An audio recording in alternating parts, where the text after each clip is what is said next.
नमस्कार। आज हम बात करने वाले हैं एक बहुत ही मशहूर किताब के बारे में, रॉबर्ट कियोसाकी की रिच डैड पुअर डैड। मुझे लगता है बहुत लोगों ने इसका नाम सुना होगा, शायद पढ़ी भी हो। हाँ, ये वो किताब है जिसने लाखों लोगों को पैसे के बारे में, कमाने के बारे में, अमीर बनने के बारे में एक बिल्कुल अलग तरीके से सोचने पर मजबूर कर दिया है। तो आज हमारे पास ये किताब है और इससे जुड़े जो भी विचार हैं, और हमारा मकसद क्या है? हमारा मकसद है इस किताब के जो मेन आइडियाज हैं उनको समझना, कि भाई क्यों कुछ लोग हमेशा पैसों के लिए स्ट्रगल करते रहते हैं और दूसरे लोग वेल्थ बनाते जाते हैं। क्या चक्कर है ये? और यहीं से वो सवाल उठता है जो इस किताब का कह सकते हैं दिल है। ज्यादातर लोग जिंदगी भर पैसे के लिए खटते रहते हैं, दूसरी तरफ अमीर लोग वो कुछ ऐसा करते हैं कि पैसा उनके लिए काम करता है। अब ये होता कैसे है? आज इसी गुत्थी को सुलझाने की कोशिश करेंगे। डैड कहते हैं वो उनके असली पिता थे, खूब पढ़े लिखे, पीएचडी थे, अच्छी सरकारी नौकरी में थे, पर हमेशा पैसों को लेकर परेशान रहते थे, बिल्स की चिंता में। और दूसरे थे उनके दोस्त के पिता, रिच डैड। उन्होंने शायद 8वीं के बाद पढ़ाई छोड़ दी थी, लेकिन बिजनेस और इन्वेस्टमेंट की समझ कमाल की थी, और वो हवाई के काफी अमीर लोगों में से एक बन गए। तो यहीं से कियोसाकी ने पैसे और जिंदगी को देखने के दो बिल्कुल अलग नजरिए सीखे। एक था जो किताबी पढ़ाई, डिग्री पर जोर देता था, दूसरा था फाइनेंशियल लिटरेसी, पैसे की असल समझ पर। ये बड़ा दिलचस्प है, एक तरफ इतनी पढ़ाई लिखाई, दूसरे तरफ स्ट्रीट स्मार्टनेस। तो चलिए पहले सिद्धांत पर आते हैं। रिच डैड कहते हैं अमीर पैसे के लिए काम नहीं करते। ये सुनते ही थोड़ा लगता है कि अरे ये क्या बात हुई, हम तो सब यही सीखते आए हैं। हाँ, ये जो हमारी पारंपरिक सोच है ना, उस पर सीधी चोट है। देखिए, पुअर डैड की सलाह क्या थी? वो कहते थे बेटा खूब पढ़ो, अच्छे नंबर लाओ, ताकि एक बढ़िया सेफ नौकरी मिल जाए, है ना? हाँ बिल्कुल, सिक्योर जॉब। वही, ये वो रास्ता है जिस पर ज्यादातर लोग चलते हैं। सैलरी के लिए काम करना, जिसे कियोसाकी कहते हैं चूहा दौड़ या रैट रेस। आप कमाते हैं, खर्च करते हैं, फिर कमाने के लिए भागते हैं, एक साइकिल है। दूसरी तरफ रिच डैड का मंत्र था पैसे के लिए काम मत करो, सीखो कि पैसा तुम्हारे लिए कैसे काम कर सकता है। हाँ। इसका मतलब ये हुआ कि सिर्फ सैलरी पर डिपेंडेंट रहने की बजाय ऐसे रास्ते बनाओ, ऐसे सिस्टम बनाओ जिनसे पैसा आपकी जेब में आता रहे लगातार, भले ही आप उस समय एक्टिवली काम न भी कर रहे हो। पैसिव इनकम जिसे कहते हैं। अच्छा, नौकरी की सिक्योरिटी के पीछे भागने से बेहतर है कि इनकम के सोर्स बनाने पर ध्यान दो। जैसे किसी ने किताब लिख दी तो रॉयल्टी आती रहती है, या कोई प्रॉपर्टी किराए पे दे दी। हाँ, ये तो सोच ही अलग है, बिल्कुल। और यही सोच हमें किताब के सबसे बुनियादी और शायद सबसे जरूरी सबक पर ले जाती है। वो है संपत्ति यानी एसेट्स और देनदारियां यानी लायबिलिटीज के बीच का फर्क समझना। कियोसाकी तो ये कहते हैं कि अमीर और गरीब की सोच में सबसे बड़ा फर्क इसी एक पॉइंट पर है। अच्छा, ये एसेट लायबिलिटी वाला फंडा तो बहुत सुना है, इसको आसान भाषा में कैसे समझे? क्या है ये? परिभाषा तो बहुत ही सरल है, पर इसका असर बहुत गहरा है। संपत्ति यानी एसेट वो कोई भी चीज है जो आपकी जेब में पैसा डालती है। पैसा डालती है, ठीक है। और देनदारी यानी लायबिलिटी वो हर चीज है जो आपकी जेब से पैसा निकालती है। बस इतना ही। इतना सिंपल? तो फिर लोग गड़बड़ कहाँ करते हैं? सबसे आम उदाहरण है अपना घर। ज्यादातर मिडिल क्लास लोग क्या मानते हैं कि हमारा घर हमारी सबसे बड़ी संपत्ति है। पुअर डैड भी यही मानते थे। हाँ, ये तो है। लेकिन रिच डैड के नजरिए से सोचिए, अगर आपने घर लोन पर लिया है तो जब तक आप उसकी ईएमआई भर रहे हैं, उसके मेंटेनेंस पर खर्च कर रहे हैं, प्रॉपर्टी टैक्स दे रहे हैं, तब तक वो घर क्या कर रहा है? पैसा निकाल रहा है जेब से। एग्जैक्टली। तो वो आपकी जेब से पैसा निकाल रहा है, तो रिच डैड के हिसाब से वो एक देनदारी हुई, लायबिलिटी। अरे, ये तो सोचने का एकदम अलग तरीका हो गया। हाँ। तो फिर संपत्ति क्या हुई? संपत्ति वो हुई जो पैसा लाए। जैसे मान लीजिए आपके पास एक और घर है जिसे आपने किराए पर चढ़ाया हुआ है, उससे हर महीने किराया आ रहा है, वो एक संपत्ति है। अच्छा। या आपने स्टॉक मार्केट में इन्वेस्ट किया है जिससे आपको डिविडेंड मिल रहा है या कैपिटल गेन हो रहा है, या आपने कोई बिजनेस शुरू किया है जो प्रॉफिट बना रहा है, या फिर इंटेलेक्चुअल प्रॉपर्टी जैसे कोई किताब लिखी उसकी रॉयल्टी आ रही है, या कोई कोर्स बनाया वो बिक रहा है। ये सब चीजें जो आपकी जेब में पैसा डाल रही हैं वो संपत्तियां हैं। और अमीर लोग क्या करते हैं? वो लगातार ऐसी संपत्तियां बनाने या खरीदने पर फोकस करते हैं, जबकि अक्सर आम लोग अनजाने में ही सही देनदारियां खरीदते जाते हैं। लोन पर बड़ी गाड़ी ले ली, नया फोन ईएमआई पे ले लिया, ज्यादा बड़ा घर ले लिया जिसकी किस्तें भारी पड़ रही हैं, और वो सोचते हैं कि वो अमीर बन रहे हैं। ये तो वाकई में आंखें खोलने वाली बात है। मतलब सिर्फ कमाना ही काफी नहीं है, ये जानना भी जरूरी है कि उस पैसे को लगाना कहाँ है। और ये बात हमें सीधी तीसरे सबक पर ले जाती है, फाइनेंशियल एजुकेशन, यानी वित्तीय शिक्षा का महत्व। ये बहुत जरूरी है। हाँ बिल्कुल। ये कियोसाकी का एक और बड़ा पॉइंट है। हमारे स्कूल कॉलेज हमें इतिहास, गणित, विज्ञान सब पढ़ा देते हैं जी। मेहनत की कमाई को संभालें कैसे, बढ़ाएं कैसे। रिच डैड ने कियोसाकी को सिखाया कि असल दुनिया में खासकर आर्थिक रूप से सफल होने के लिए 4 मुख्य विषयों की समझ होनी बहुत जरूरी है। अच्छा, कौन सी 4 चीजें? पहला, अकाउंटिंग, मतलब फाइनेंशियल स्टेटमेंट पढ़ना आना चाहिए, ये बिजनेस की भाषा है। दूसरा, इन्वेस्टिंग, यानी पैसे से और पैसा बनाने की कला। तीसरा, मार्केट की समझ, सप्लाई और डिमांड कैसे काम करती हैं, ट्रेंड्स क्या हैं। और चौथा, कानून, खासकर टैक्स लॉ और कॉर्पोरेट लॉ, जानना कि सिस्टम कैसे काम करता है और आप उसे अपने फायदे के लिए कैसे इस्तेमाल कर सकते हैं कानूनी तौर पर। रिच डैड मानते थे कि असली दौलत डिग्री से नहीं बल्कि इस फाइनेंशियल नॉलेज से बनती है। तो मतलब सिर्फ जानकारी होना काफी नहीं है, उसको इस्तेमाल करना आना चाहिए।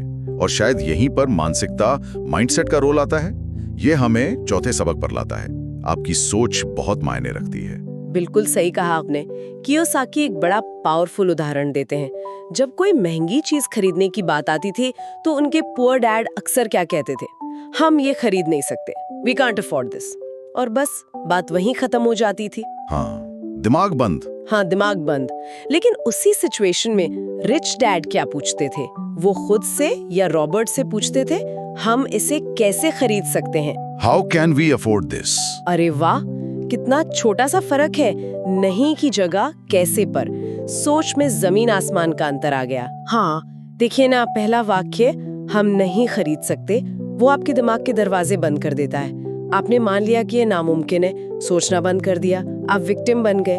दूसरा वाक्य, हम कैसे खरीद सकते, ये एक सवाल है।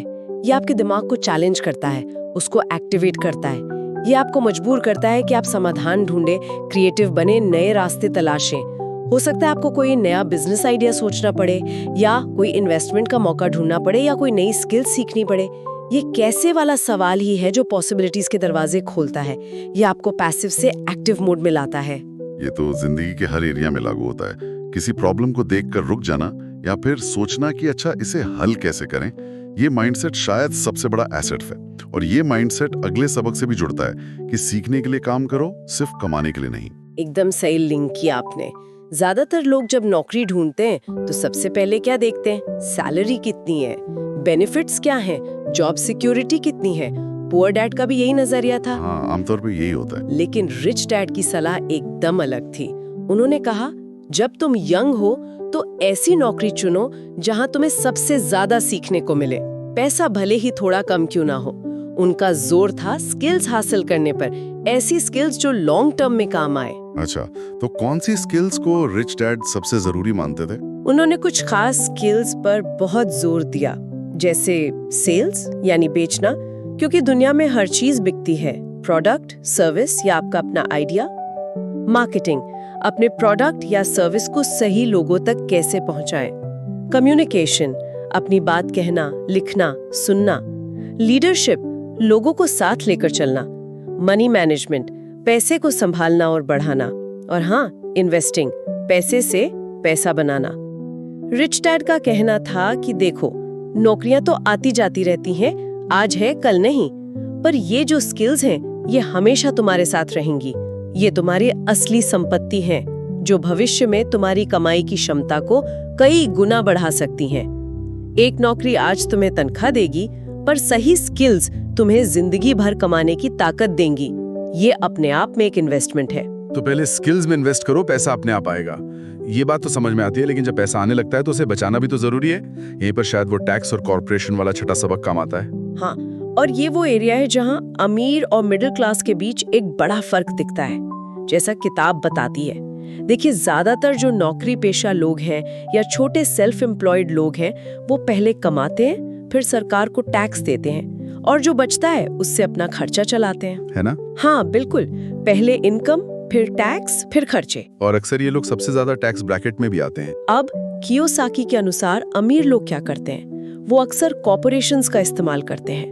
वो पहले कमाते हैं, फिर कॉर्पोरेशन के जरिए अपने बिजनेस से जुड़े जो भी जरूरी खर्चे हैं, जैसे ट्रैवल, ऑफिस का किराया, इक्विपमेंट, वो करते हैं। और फिर जो प्रॉफिट बचता है उस पर कॉर्पोरेट टैक्स देते हैं, जो अक्सर पर्सनल इनकम टैक्स रेट से कम होता है। अच्छा, मतलब एक कॉर्पोरेशन जरूरी बिजनेस एक्सपेंस को इनकम से पहले घटा सकता है, जिससे टैक्सेबल इनकम कम हो जाती है, जबकि एक एम्प्लॉई अपनी सैलरी मिलने के बाद खर्च करता है। देखिए, यहाँ समझने वाली बात यह है कि ये टैक्स बचाने के लीगल तरीके हैं। सरकारें खुद बिजनेस और इन्वेस्टमेंट को बढ़ावा देने के लिए ये प्रावधान बनाती हैं। ये सिर्फ सिस्टम को समझने और उसका सही इस्तेमाल करने की बात है। कियोसाकी का जोर इस बात पर है कि सिर्फ पैसा कमाना ही जरूरी नहीं है, उसे कानूनी तौर पर अपने पास रखना सीखना भी उतना ही जरूरी है। इसके लिए टैक्स और कॉर्पोरेट दुनिया के बेसिक नियम पता होने चाहिए। ये थोड़ा कॉम्प्लिकेटेड लगता है, पर हाँ, जरूरी भी है। लेकिन इन सब चीजों में बिजनेस करना, इन्वेस्ट करना, कॉर्पोरेशन बनाना, रिस्क तो होता है, पैसा डूबने का डर भी लगता है। और ये हमें 7वें सबक पर लाता है, रिस्क लेना और डर पर काबू पाना। बिल्कुल। और यहाँ फिर से दोनों पिताओं की सोच का फर्क देखिए। पुअर डैड हमेशा सिक्योरिटी चाहते थे, जॉब सिक्योरिटी। वो फाइनेंशियल रिस्क से डरते थे, बचते थे। पैसा खोने का डर उन पे हावी था। दूसरी तरफ रिच डैड कैलकुलेटेड रिस्क लेने में यकीन रखते थे। वो जानते थे कि अगर बड़ा रिवॉर्ड चाहिए तो थोड़ा रिस्क तो लेना पड़ेगा। उनका मानना था कि फाइनेंशियल सिक्योरिटी नौकरी से नहीं, नॉलेज से आती है। अगर आप जानते हैं कि आप क्या कर रहे हैं तो रिस्क अपने आप कम हो जाता है। पर डर तो लगता ही है, स्वाभाविक है, खासकर जब अपनी मेहनत की कमाई दांव पर हो। हाँ, डर लगना बिल्कुल नेचुरल है। कियोसाकी कहते हैं कि 3 मुख्य डर होते हैं जो लोगों को रोकते हैं। पैसा खोने का डर, लोग क्या कहेंगे या क्रिटिसिज्म का डर, और फेल होने का डर। लोग इतने डर जाते हैं कि कभी कोशिश ही नहीं करते। लेकिन सच ये है कि हर सफल इंसान, हर अमीर इंसान ने कभी ना कभी फेलियर देखा है, पैसा खोया है। रिच डैड मानते थे कि फेलियर बुरा नहीं है, वो तो सीखने का बेस्ट तरीका है। जरूरी ये है कि आप गिरें पर उठें, अपनी गलती से सीखें और फिर कोशिश करें। डर को मैनेज करना सीखें, उसे अपने ऊपर हावी ना होने दें। असल में कई बार कोई रिस्क न लेना ही सबसे बड़ा फाइनेंशियल रिस्क बन जाता है। असफलता सीखने का हिस्सा है, ये बहुत पावरफुल विचार है। और जब कोई डर पर काबू पा लेता है, सीखने के लिए तैयार हो जाता है, तब शायद 8वां सबक सबसे ज्यादा काम आता है, जल्दी निवेश शुरू करने की ताकत। हाँ, ये आखिरी है लेकिन बहुत ही महत्वपूर्ण सिद्धांत है। रिच डैड ने रॉबर्ट को बहुत कम उम्र में ही ये सिखा दिया था कि पैसे में एक जादू होता है, समय के साथ बढ़ने का। अगर आप इसे समझदारी से इन्वेस्ट करते हैं तो ये एक छोटे से बीज की तरह है जो धीरे धीरे एक बड़ा पेड़ बन सकता है। इसी को हम कंपाउंड इंटरेस्ट की ताकत कहते हैं। और इसके लिए शायद बहुत ज्यादा पैसे से शुरुआत करने की जरूरत नहीं होती है ना? बिल्कुल नहीं, यही तो सबसे अच्छी बात है। आपको शुरू करने के लिए अमीर होने की जरूरत नहीं है। आप बिल्कुल छोटी रकम से रेगुलरली इन्वेस्ट करना शुरू कर सकते हैं। असली जादू समय का है। आप जितनी जल्दी शुरू करेंगे, आपके पैसे को बढ़ने के लिए उतना ही ज्यादा टाइम मिलेगा। रिच डैड ने सिखाया, अपनी कमाई का एक हिस्सा, चाहे 10% ही क्यों ना हो, सबसे पहले खुद को पे करो। मतलब उसे इन्वेस्टमेंट के लिए अलग रख दो। फिर उस इन्वेस्टमेंट से जो भी कमाई हो उसे भी दोबारा इन्वेस्ट कर दो। धीरे धीरे ये छोटी छोटी रकम जुड़कर एक दिन बड़ी संपत्ति बन सकती है। इंतजार मत करो कि जब मेरे पास बहुत पैसा होगा तब इन्वेस्ट करूंगा। आज ही शुरू करो, चाहे कितना भी छोटा क्यों ना हो। तो ये थे रिच डैड पुअर डैड के वो 8 मुख्य सबक। अगर एक बार जल्दी से दोहराएं तो पहला, पैसे के लिए काम मत करो, पैसे से अपने लिए काम करवाओ, पैसिव इनकम बनाओ। दूसरा, एसेट्स खरीदो, लायबिलिटीज नहीं। दोनों का फर्क समझो। तीसरा, सिर्फ किताबी ज्ञान नहीं, फाइनेंशियल लिटरेसी हासिल करो। चौथा, मैं नहीं कर सकता की जगह सोचो, मैं कैसे कर सकता हूँ। माइंडसेट बदलो। पांचवा, नौकरी सिर्फ पैसे के लिए नहीं, स्किल्स सीखने के लिए करो। छठा, टैक्स और कॉर्पोरेशन के सिस्टम को समझो। सातवां, कैलकुलेटेड रिस्क लो, डर से सीखो, फेलियर से सीखो। और आठवां, जितनी जल्दी हो सके इन्वेस्ट करना शुरू करो और करते रहो। बिल्कुल। और अगर इन सभी आइडियाज को एक साथ देखें तो ये किताब सिर्फ पैसा बनाने के नुस्खों के बारे में नहीं है। ये असल में जिंदगी जीने का एक तरीका है, सोचने का एक ढंग है, अपनी फाइनेंशियल डेस्टिनी को अपने हाथ में लेने के बारे में है। ये उस सोच को चैलेंज करती है कि बस अच्छी पढ़ाई कर लो, अच्छी नौकरी पा लो तो सब सेट है। इन प्रिंसिपल्स को अपनाने का मतलब है लगातार सीखना, अपनी सोच बदलना और धीरे धीरे फाइनेंशियल फ्रीडम की तरफ बढ़ना। हालांकि ये भी सच है कि कुछ लोग क्रिटिसाइज भी करते हैं कि किताब कुछ चीजों को शायद जरूरत से ज्यादा सिंपल बना देती है या रिस्क को कम करके आंकती है, खासकर उन लोगों के लिए जिनके पास शुरू करने के लिए ज्यादा साधन नहीं है। फिर भी किताब का जो कोर मैसेज है कि अपनी फाइनेंशियल एजुकेशन और सोच को बदलकर आप अपनी आर्थिक स्थिति बदल सकते हैं, वो आज भी बहुत रेलेवेंट है। और इसी विचार के साथ हम अपने सुनने वालों के लिए एक सवाल छोड़ जाते हैं। आज की इस पूरी बातचीत के बाद जरा सोचिए, पैसे, वेल्थ और अपने भविष्य के बारे में सोचने के ये जो दो तरीके हैं, पुअर डैड का सेफ पारंपरिक रास्ता और रिच डैड का वो एंटरप्रेन्योरियल नॉलेज बेस्ड रिस्क लेने वाला रास्ता, आपकी नज़र में किसी इंसान की जिंदगी पर लंबे समय में कौन सा रास्ता ज़्यादा मीनिंगफुल और पॉजिटिव असर डाल सकता है? इस पर विचार जरूर कीजिएगा।